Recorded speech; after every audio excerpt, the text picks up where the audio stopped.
శ్రీపాదవల్లభులు భక్తులకు తెలిపిన ద్వాదశ అభయవాక్యములు.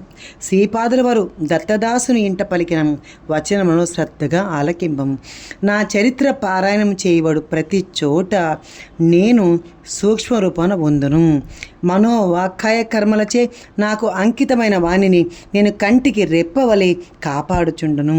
శ్రీ పీఠికాపురమున నేను ప్రతి నిత్యము మధ్యాహ్న సమయమున భిక్ష స్వీకరించెదను. నా రాక దైవ రహస్యము.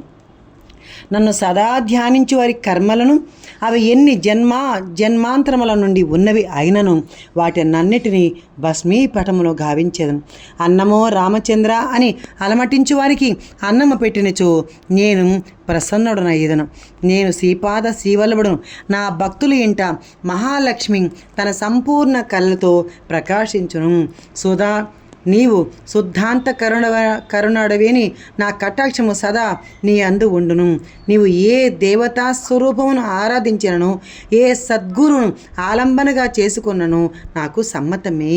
నీవు చేయు ప్రార్థనలన్నీ నాకే చేరను. నీవు ఆరాధింపు దేవతా స్వరూపము ద్వారాను నీ సద్గురువు ద్వారాను నా అనుగ్రహమును నీకు అందజేయబడును.